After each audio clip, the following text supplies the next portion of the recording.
Hello बच्चों, कैसे हैं आप सब लोग। स्वागत है आपका हमारी आज की हिंदी क्लास में। आज हम पढ़ेंगे पाठ्य पुस्तक 8 का अध्याय 8 भीष्म, जो है एक कहानी। चलिए पढ़ते हैं अध्ययन से पूर्व। तो बच्चों, आप जो ये चित्र देख रहे हैं, इसमें जो ये बाणों के ऊपर लेटे हैं, यही है भीष्म। चलिए इनके बारे में जानते हैं। भीष्म पितामह कौरवों और पांडवों के पितामह थे।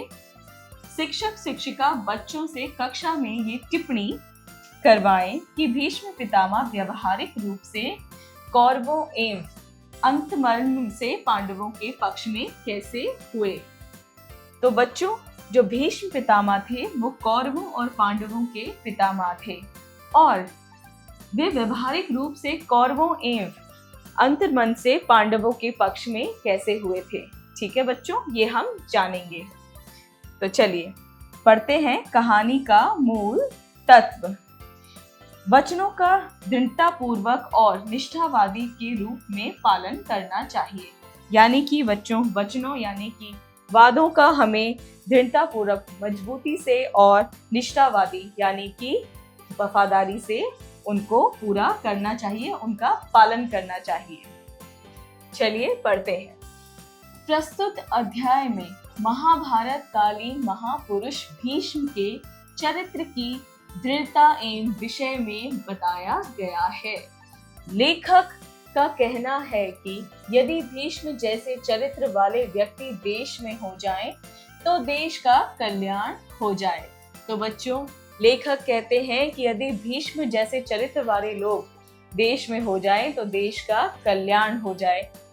वर्तमान काल के लोग त्याग और तपस्या को अनावश्यक समझते हैं, किंतु यदि इतिहास के पन्नों को पलटकर देखें तो पता चलता है कि संसार में उसी को महान माना गया है जिसने दूसरों के लिए अपने स्वार्थ का बलिदान किया। इन्हीं में एक महान पुरुष भीष्म थे। यानी कि बच्चों, आज के टाइम पे लोग त्याग और तपस्या को बेकार समझते हैं, लेकिन अगर हम इतिहास में जाएं तो उसी इंसान को महान कहा गया जिन्होंने दूसरों के लिए अपने स्वार्थ का बलिदान दिया।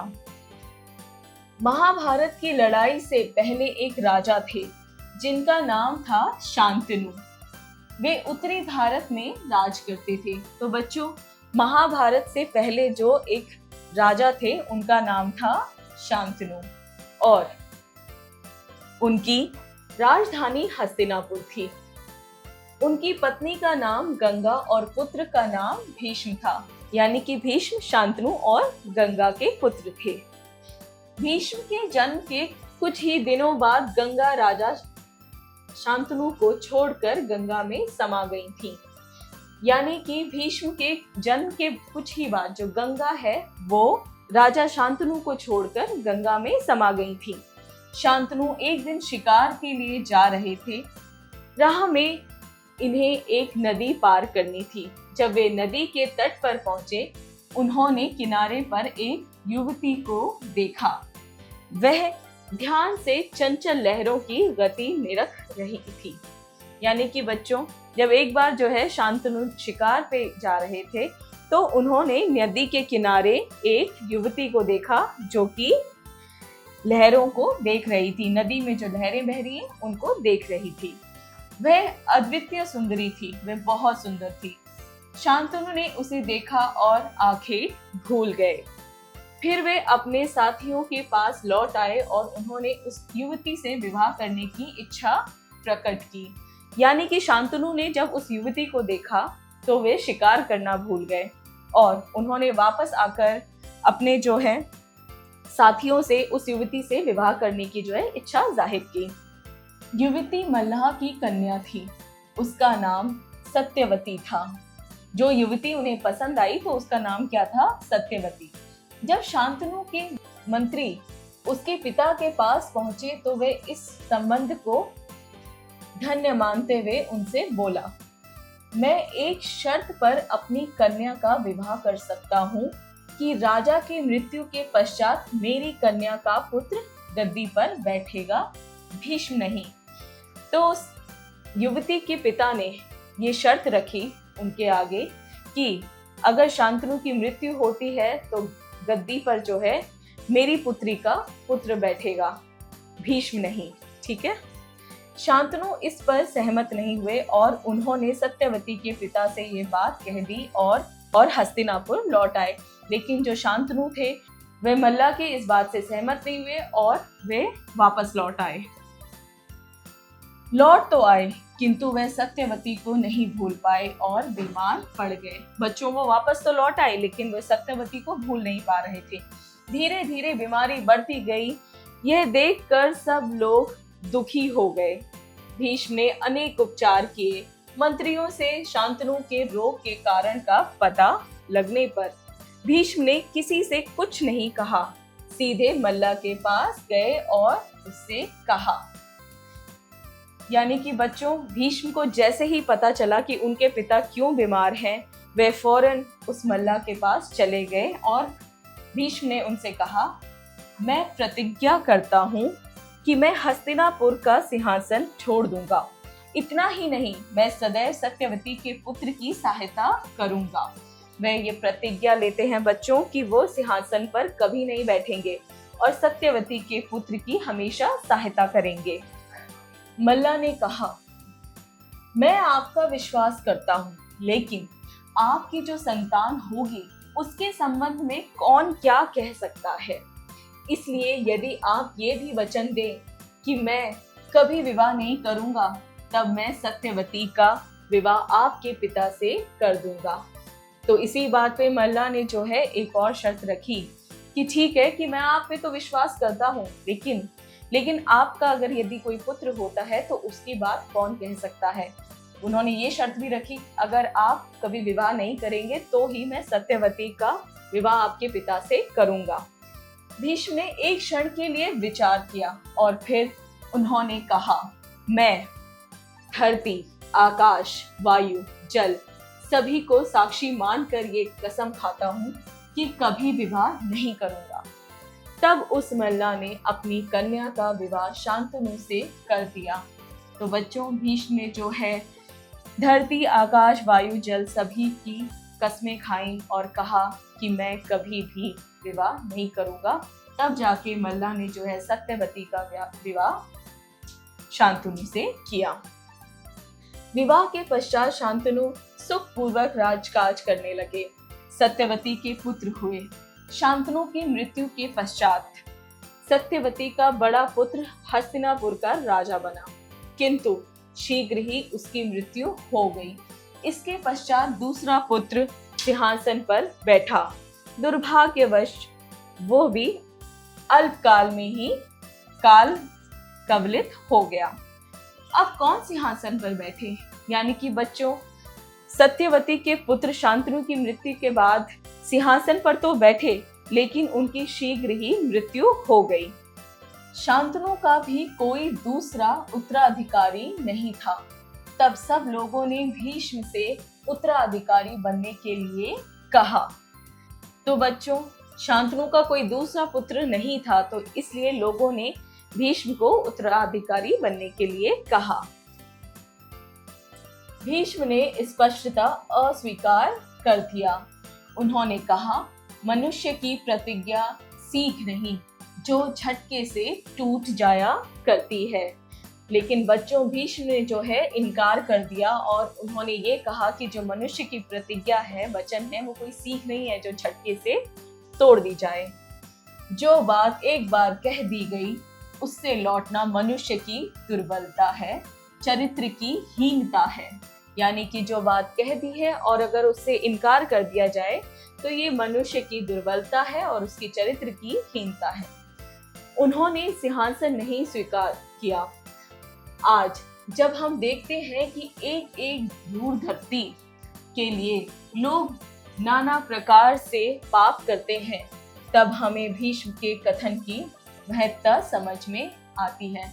यानी कि बच्चों, जब आज हम देखते हैं कि लोग छोटी छोटी चीज़ों के लिए भी जो है अनेक तरीके से प्रयास करते हैं, गलत काम भी करते हैं, लेकिन वहीं भीष्म जो है अपने कथन पर अटल रहे। भीष्म के चरित्र की यही विशेषता थी कि जो प्रतिज्ञा कर लेते हैं उससे नहीं हटते थे। एक नहीं, उनके जीवन में इस प्रकार के अनेक उदाहरण हैं। उनके जीवन में ही महाभारत का युद्ध आरंभ हो गया। भीष्म कौरवों की ओर से लड़ रहे थे, कृष्ण पांडवों की ओर से लड़ रहे थे। कृष्ण ने कहा था कि मैं अर्जुन के रथ का सारथी बनूंगा, लड़ूंगा नहीं। भीष्म ने प्रतिज्ञा की, मैंने ठान ली है कि मैं कृष्ण को शस्त्र उठाने को विवश करूंगा। यानी कि बच्चों, महाभारत का जो युद्ध था वो भी उनके जीवन के रहते ही आरंभ हो चुका था, जिनमें वो कौरवों के पक्ष से लड़ रहे थे और उन्होंने ये प्रतिज्ञा की थी कि वे कृष्ण को शस्त्र उठाने के लिए मजबूर कर देंगे। महाकवि सूरदास ने इस पर एक सुंदर गीत भी लिखा है। उसकी आरंभ की पंक्तियां इस प्रकार है। तो बच्चों, महाकवि जो सूरदास थे उन्होंने एक गीत भी लिखा जिसकी पंक्तियां ये थी। आजो जो ना हरि को शस्त्र गवाऊं, हो लाजो गंगा जननी को शांतनु सूत न कहाऊं। यानी कि आज अगर मैं हरि को, श्री कृष्ण को शस्त्र उठाने पर मजबूर न करूं, तो यानी कि आज अगर मैं हरि को शस्त्र उठाने पर मजबूर न करूं तो मैं गंगा और शांतनु पुत्र कहलाया जाऊं। भीष्म ने बाणों का प्रहार आरंभ किया। उनके बाणों के प्रहार से पांडवों की सेना का ऐसा संहार होने लगा कि कृष्ण को विवश होकर चक्र उठाना ही पड़ा। तो बच्चों, भीष्म ने जो है बाणों से प्रहार करना शुरू कर दिया और उन्होंने इतना विवश कर दिया उन्हें कि श्री कृष्ण को जो है अपना चक्र उठाना ही पड़ा। बस इतना ही बात थी। उन्होंने श्री कृष्ण से कहा, मेरी प्रतिज्ञा पूरी हो गई, आगे कुछ नहीं चाहता। उन्होंने जैसे ही श्री कृष्ण ने चक्र उठाया, उन्होंने कहा कि मेरी प्रतिज्ञा जो है पूरी हो गई और मैं और कुछ नहीं चाहता। इसी से भीष्म की प्रतिज्ञा का महत्व समझा जा सकता है। यानी कि बच्चों, हम देख सकते हैं कि उन्होंने प्रतिज्ञा ली थी और उसे पूरा भी किया और उन्होंने श्री कृष्ण को चक्र उठाने पे मजबूर भी कर दिया। भीष्म प्रतिज्ञा कहावत हो गई है। जब कोई कठिन प्रतिज्ञा करता है तब लोग उसे भीष्म प्रतिज्ञा कहते हैं। यानी कि बच्चों, भीष्म प्रतिज्ञा जो है एक तरीके से कहावत हो गई। यानी कि जो कोई कठिन प्रतिज्ञा करता है और उसे पूरा भी कर लेता है तो उसे भीष्म प्रतिज्ञा कहा जाता है। भीष्म का सब लोग आदर करते थे, उनके मित्र भी और उनके विरोधी भी।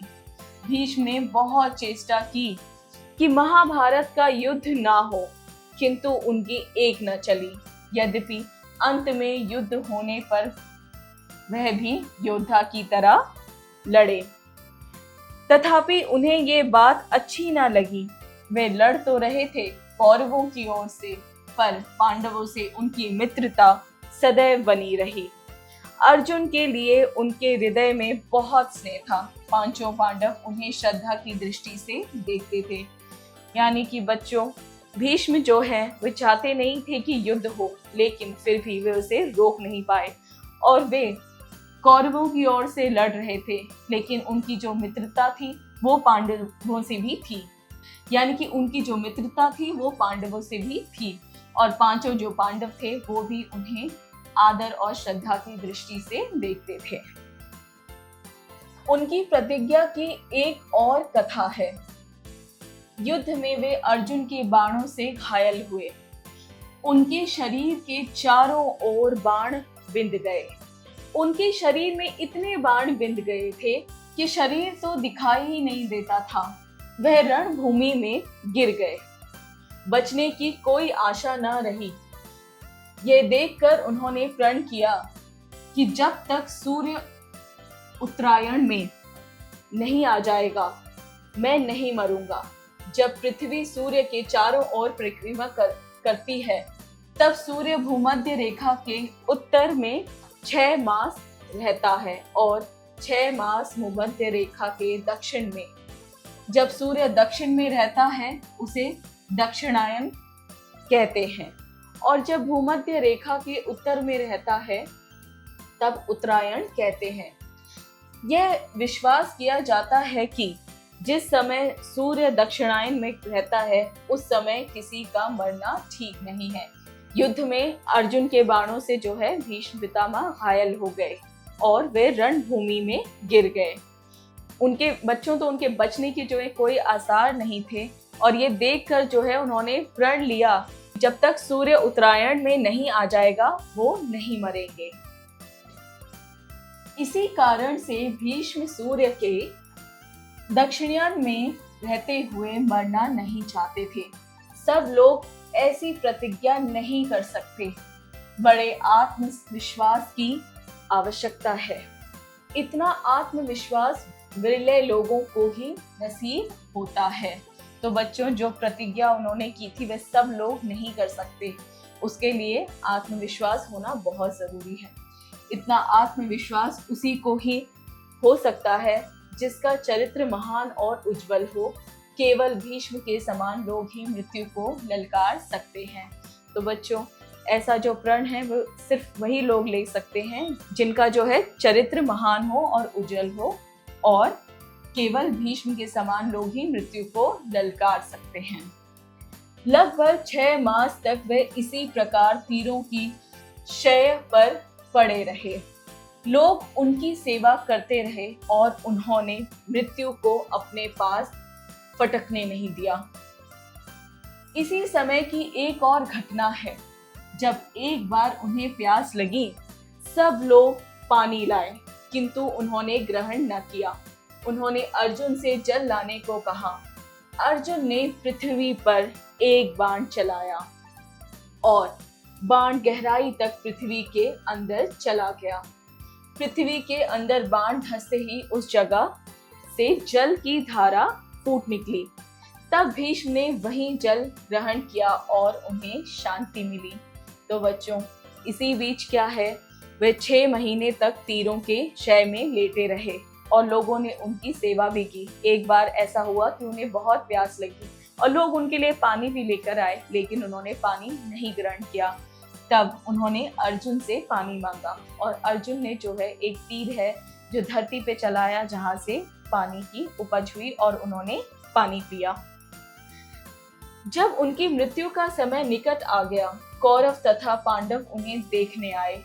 युधिष्ठिर ने भाइयों की ओर से भीष्म से क्षमा मांगी, उनसे शासन के संबंध में परामर्श मांगा। बच्चों, जब उनकी मृत्यु का समय निकट आ गया तो कौरव और पांडव उन्हें देखने आए और युधिष्ठिर ने अपने भाइयों की ओर से उनसे क्षमा मांगी। भीष्म ने ऐसी बहुत सी बातें उन्हें बताई जो महाभारत की पुस्तक में ब्यौरे से लिखी गई हैं। ये बातें बड़ी अनुभवी तथा महत्व की हैं, जो हर पीढ़ी के व्यक्ति के काम आ सकती है। बच्चों, उस समय जो भीष्म हैं उन्होंने युधिष्ठिर को तो उन्होंने ऐसी बातें बताई जो हर पीढ़ी के व्यक्ति के काम आ सकती हैं। भीष्म का बल असाधारण था, किंतु उनका चरित्र उससे भी असाधारण था। यदि भीष्म के समान वचन के पक्के व्यक्ति हमारे देश में हो जाएं, तो हमारा देश अपना खोया हुआ गौरव प्राप्त कर संसार का सिरमौर हो जाए। तो बच्चों, भीष्म का जो बल था वह असाधारण था, लेकिन उनका जो चरित्र था वो उससे भी ज्यादा असाधारण था। और ये कहते हैं कि यदि भीष्म के समान पक्के वचन वाला व्यक्ति देश में हो जाए तो हमारा देश जो अपना खोया हुआ गौरव है वो वापस प्राप्त कर ले।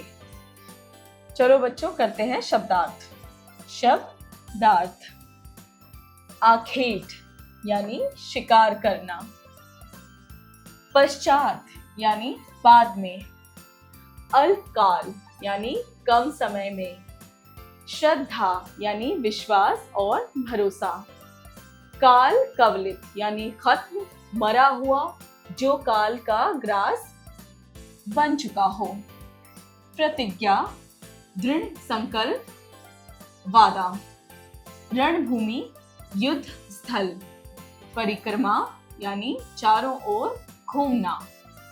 चलो बच्चों, करते हैं उच्चारण करें।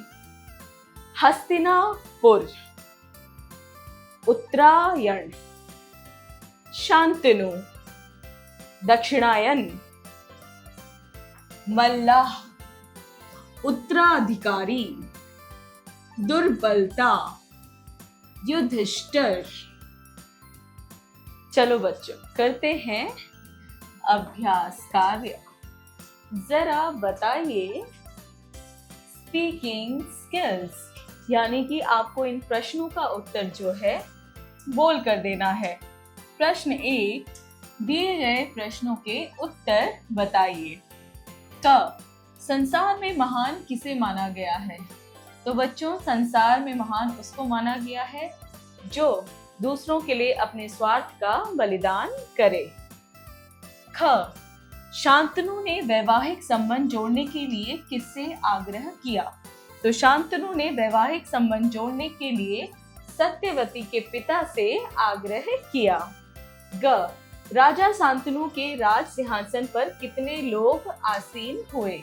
तो बच्चों, राजा शांतनु के मरने के बाद उनके सिंहासन पर उनके बड़े बेटे और छोटे बेटे जो हैं सिंहासन पर आसीन हुए। घ, अपनी मृत्यु को नजदीक आने के लिए भीष्म ने किसका इंतजार किया?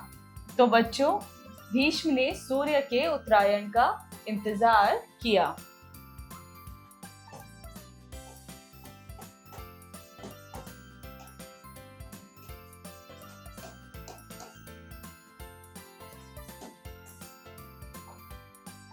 ड़, भीष्म के नजदीक आकर युधिष्ठिर ने किसके लिए आग्रह किया? तो भीष्म के नजदीक आकर युधिष्ठिर ने अपने 5 भाइयों की तरफ से क्षमा मांगी भीष्म से। जरा लिखिए राइटिंग स्किल्स। प्रश्न 2, दिए गए प्रश्नों के उत्तर लिखिए, यानी कि हमें इन प्रश्नों का लिखकर उत्तर देना है। क, सत्यवती के पिता ने विवाह के संबंध में क्या शर्त रखी? तो बच्चों, सत्यवती के पिता ने शर्त रखी कि कभी भी शांतनु के पुत्र जो भीष्म हैं वो सिंहासन पर नहीं विराजेंगे और भीष्म हमेशा अविवाहित रहेंगे।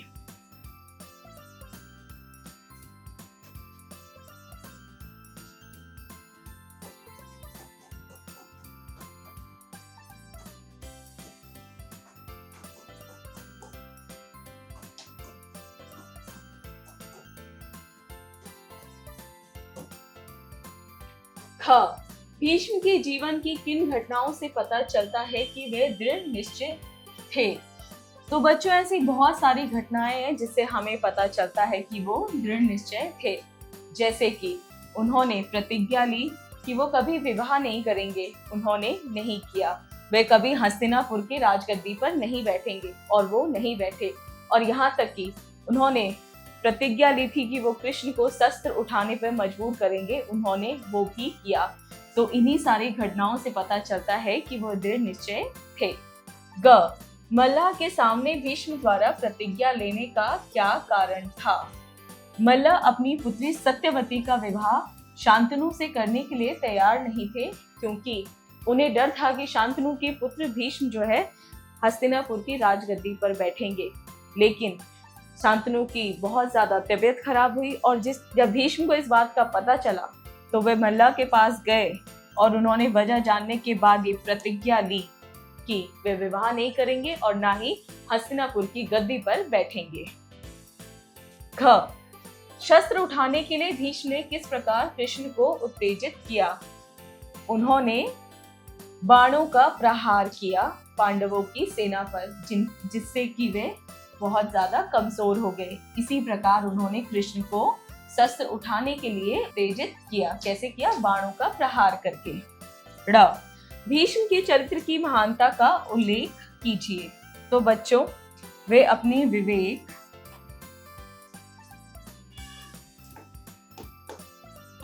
निष्ठा, समर्पण,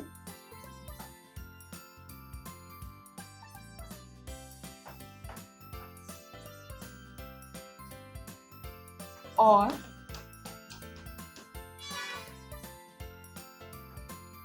तपस्या के लिए महान कहलाए गए। और साथ ही वे अपने दृढ़ निश्चय के लिए भी प्रसिद्ध हुए और साथ ही बच्चों भीष्म एक दृढ़ निश्चय का प्रतीक है और उन्होंने अपनी भीष्म प्रतिज्ञा को अंतिम समय तक निभाया। चलिए करते हैं अगला प्रश्न। प्रश्न 3, उचित विकल्प पर सही का चिन्ह लगाइए। क, राजा शांतनु की राजधानी कहाँ स्थित थी?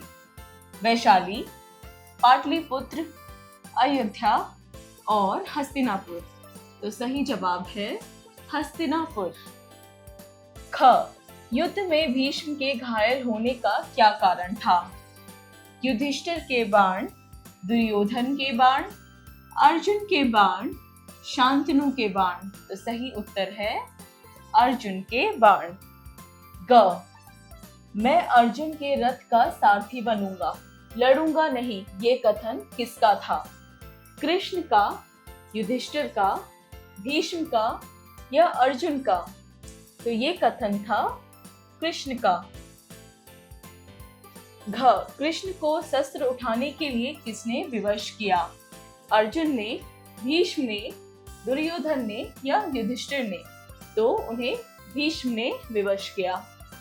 र, भीष्म के प्रति पांडवों का स्वभाव किस प्रकार का था? श्रद्धा से हीन, निष्कपट, श्रद्धा से युक्त या छलकारिता? तो उनका स्वभाव था श्रद्धा से युक्त। अब करते हैं प्रश्न 4। दिए गए वाक्यों में रिक्त स्थान की पूर्ति कीजिए। तो हमें रिक्त स्थान भरने हैं। क, वर्तमान काल के लोग त्याग और तपस्या को डैश समझते हैं, अनावश्यक समझते हैं।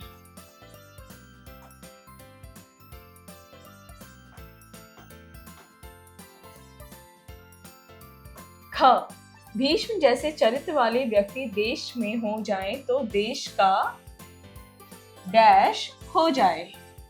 तो इसमें आएगा बच्चों खोया हुआ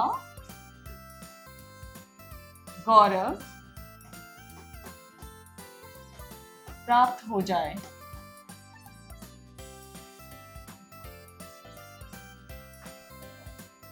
ग, विवाह के पश्चात शांतनु डैश राजकाज करने लगे, सुखपूर्वक।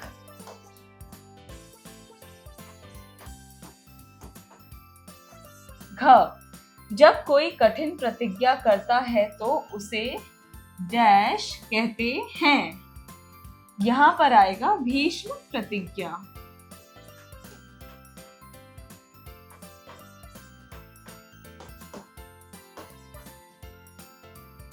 र, भीष्म ने बहुत डैश की कि महाभारत का युद्ध ना हो किंतु उनकी एक ना चली। तो इसमें आएगा चेष्टा। जरा भाषा पर गौर कीजिए। Language skills. प्रश्न 6, दिए गए वाक्यों में रेखांकित संज्ञा शब्दों के उचित भेद के सामने सही का निशान लगाइए। क, मैं सदैव सत्यवती के पुत्र की सहायता करूंगा। जातिवाचक, व्यक्तिवाचक, भाववाचक और गुणवाचक। तो सही उत्तर है गुणवाचक। ख, पांडवों से उनकी मित्रता सदैव बनी रही। व्यक्तिवाचक, भाववाचक, जातिवाचक या द्रव्यवाचक। तो सही उत्तर है भाववाचक। ग, राह में इन्हें एक नदी पार करनी थी। भाववाचक, जातिवाचक, गुणवाचक या व्यक्तिवाचक। तो सही उत्तर होगा जातिवाचक। चलिए करते हैं अगला प्रश्न। प्रश्न 7, दिए गए शब्दों के विपरीतार्थक शब्द लिखिए। क, स्वार्थ। तो इसका होगा निस्वार्थ।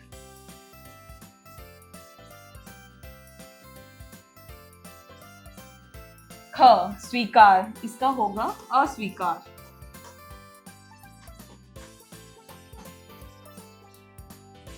ग जन्म, इसका होगा अजन्म। घ आदर, इसका होगा अनादर। ड़ विश्वास, इसका होगा अविश्वास।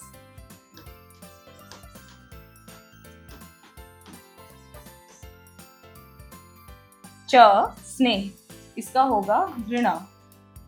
करते हैं बच्चों प्रश्न 8। दिए गए वाक्यों का शुद्धिकरण करके लिखिए। क मैं एक शर्त पर अपनी कन्या के विवाह कर सकता हूँ। तो इसमें अशुद्ध है हमारा के। तो बच्चों इसकी जगह पे आएगा हमारा क, तो बनेगा ये मैं एक शर्त पर अपनी कन्या का विवाह कर सकता हूँ।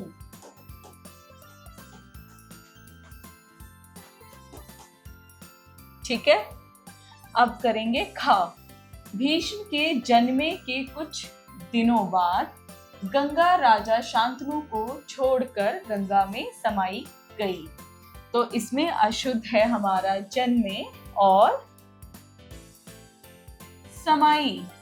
तो सही बनेगा हमारा भीष्म के जन्म के बाद,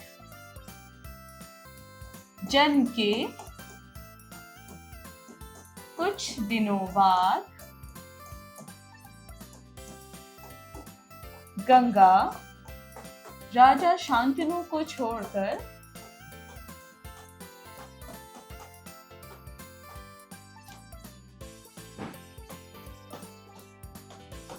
गंगा में समा गई। समा गई। चलो करते हैं गा। मल्ले ने अपनी कन्या का विवाह शांतनु से कर दिया। तो इसमें अशुद्ध है मल्ले, यहाँ पे आएगा मल्ला। ने अपनी कन्या का विवाह, और इसमें जो अशुद्ध है वो है विवेह। तो यहाँ पे आएगा विवाह। शांतनु से कर दिया।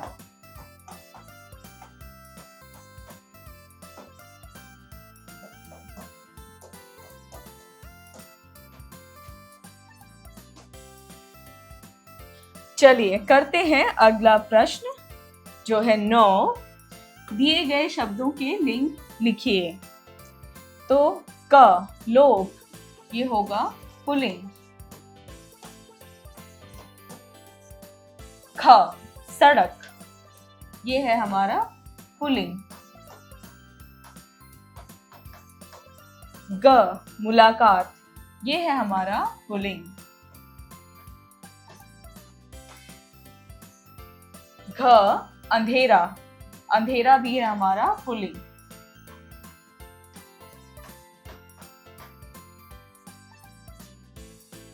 ड़ मौका, मौका है हमारा पुल्लिंग।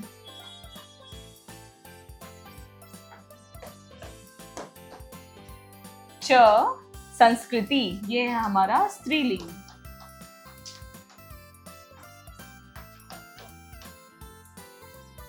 चलिए करते हैं अगला प्रश्न। प्रश्न 10। दिए गए शब्दों का संधि विच्छेद लिखिए। तो क है हमारा हस्तिनापुर, तो इसका आएगा हमारा हस्तिनापुर।